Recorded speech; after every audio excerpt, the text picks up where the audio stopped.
Hello once again, lifers.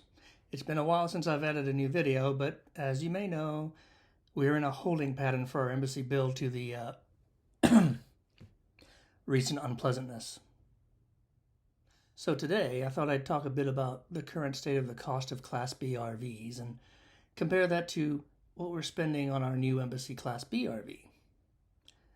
I'm not going to list exact prices. I mean, with all the way things are going on now, with all the difficulties in getting parts and supplies, not to mention the increase in fuel costs, you really can't pin down an exact price for pretty much anything.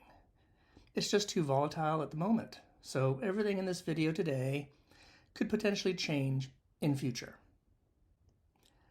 Since we now have a final cost for the embassy build, including all the little extras and modifications we wanted, I can now estimate price differences with other manufacturers' prices.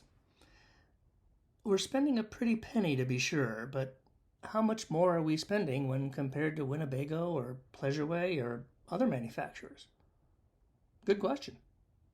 I got most of my figures either from the RV Trader website or by reviewing dealer prices online. Obviously, I couldn't be sure at final prices, but I found list prices and dealer advertised prices and got a range of what you may be paying at a dealership.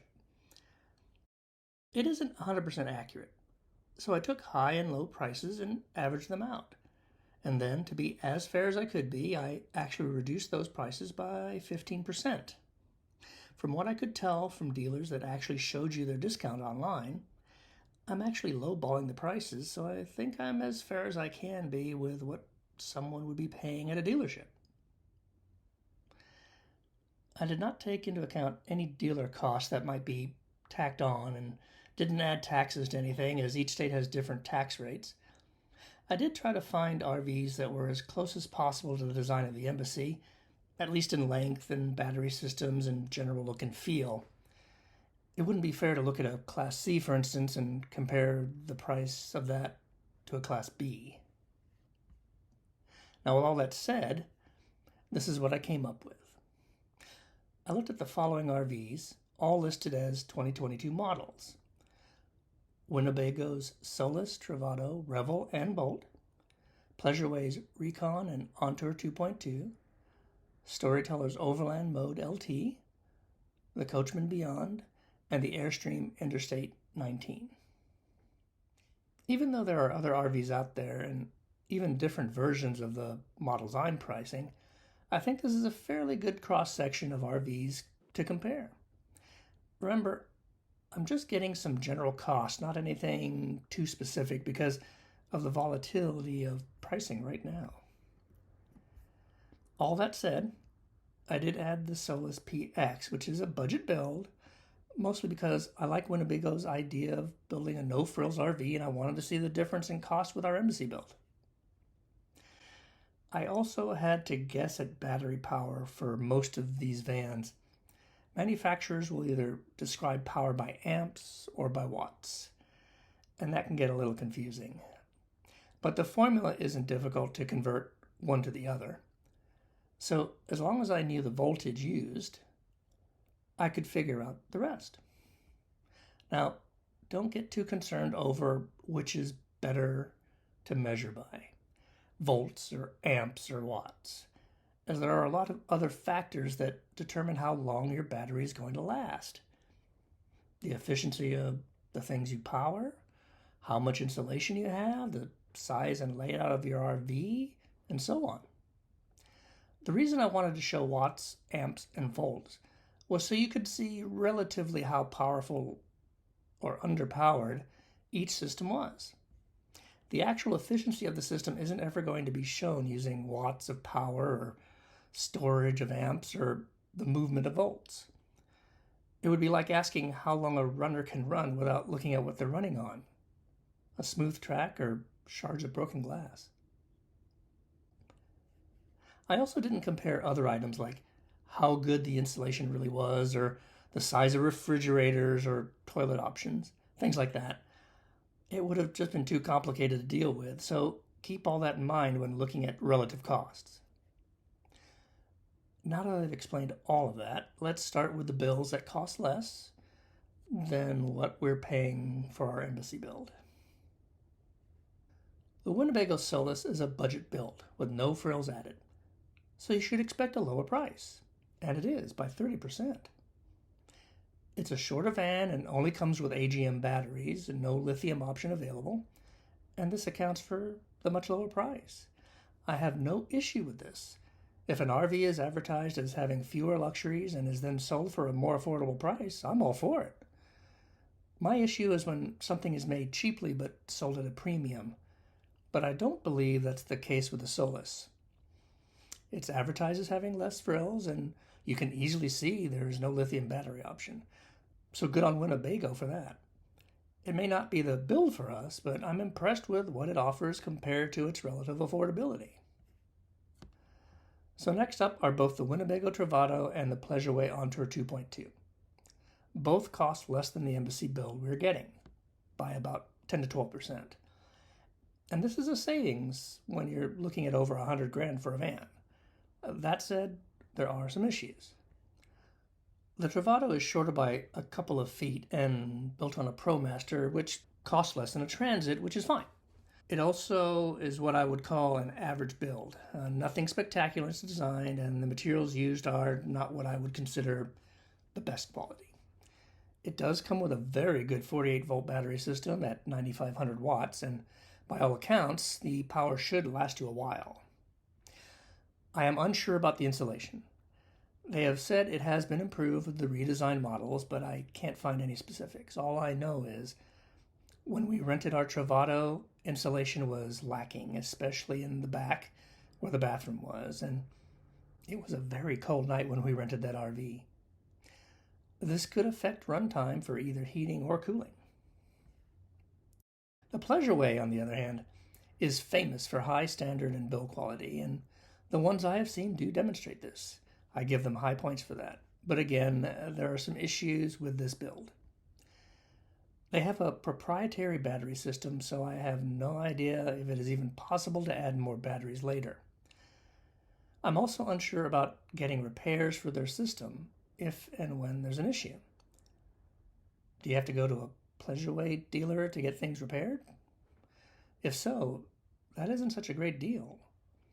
Beyond that, the Ontour is severely underpowered at only 200 amps, which should be about 2,560 watts.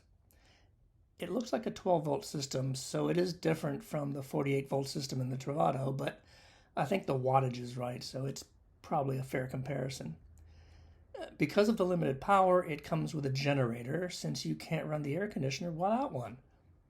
So very different from our Embassy build that needs no generator. Both Travato and Ontour 2.2 may cost less, but which do you choose? The battery power of the Travato or the build quality of the Ontour? The next van up, and the last one that costs less than our Embassy build, is the Way Recon. It's built on a Mercedes 4x4 Sprinter, so should be good for going off-road. But like the Ontour, it's underpowered with a proprietary battery, needs a generator for the AC, and is a bit shorter than our build. It's only 3% less than the Embassy, so relatively speaking, same price as the Embassy. So good for off-road, but lacking in battery power. And that brings us to the Storyteller Overland Mode LT, built on the Ford Transit and one of the few builds I think is on par with the Embassy in both quality and power provided. It's a bit shorter than the Embassy, but comes with a 48-volt battery system and a whopping 12,000 watts of power. And since it is only about 3% more expensive than the Embassy build, it's essentially the same price and a nice option. The rest of the RVs I looked at definitely cost more than the Embassy, which was surprising as the Embassy is controlled custom, while these other vans are made on an assembly line. The Winnebago Revel, the Coachmen Beyond, and the Airstream Interstate 19 are all 10 to 13% more expensive than our Embassy build, and that is a substantial difference when spending over $100,000. The Revel is built on a Mercedes Sprinter, but is shorter than the Embassy build and regrettably is underpowered, with only 250 amps or 3,200 watts of battery power. Now, I've seen a test done where they ran the AC in a very hot day, and the battery lasted 6 hours, which is great. But the test didn't have anything else running that was of major power, like an induction stove or microwave. If you were out all day, the AC would probably last long enough for the dog to be comfortable. But then what? You'd be out of power, so couldn't cook dinner or relax in front of the TV set. I think the Revel might be able to charge the battery by running the engine, which you would need to do so as to keep the air running that night. Of course, that uses fuel, and you have to consider those high prices right now. It's a good vehicle as far as I can tell, but a little short on overall power. The Beyond is built using a Ford Transit with the same 12-volt system as the Embassy at 630 amps, or 8,064 watts of power to get you on your way, so good on them. I think this may be a good time to bring up one very important issue. How are the components in the van powered? The Embassy has only one thing that needs the inverter on: the wall outlets, which includes plugging in the microwave, the induction cooktop, and anything you may need powered by 120 volts. Everything else is on a 12-volt system: the air conditioner, the television, and the fridge. So what does that mean? For most, if not all of our journey, we don't need the inverter on, which means no power loss from powering the inverter itself, a huge savings in power, and this equates to greater run times. The Beyond does not have a 12-volt AC, so the inverter is needed, which is going to lessen the run time. And although it is one of my favorite builds on the list, I believe their cost is a little high for what you get. The big advantage, though, is they may actually be available on dealer lots, which is not the case with a controlled custom build like the Embassy. You have to order it and wait till they get vans in. Now, the Airstream Interstate 19 is built on a Mercedes Sprinter and by all accounts has a good build quality, but is shorter and is underpowered with only 200 amps or 2,560 watts of battery power. Just not enough to run what you need to run, so much so that it comes with a generator to run the AC. At a cost of 13% more than the Embassy build, I'm not sure what you get to justify the extra cost, other than a very fine look and feel. So that leaves us with the Winnebago Boldt. It's longer than the Embassy and built on a Mercedes Sprinter, and it does come with a 48-volt, 12,000-watt battery system, so that's great, but costs 25% more than the Embassy build, which seems a little steep just to have a longer 4x4 vehicle. It may have other nice options I didn't research, though, that may justify the higher cost. So that does it for this video. Do you agree with my estimates, or do you think I'm way off? Have you experienced the same or something completely different? Should I have dug deep to see if there were options that would have justified higher prices? Let me know in the comments. And as always, be seeing you.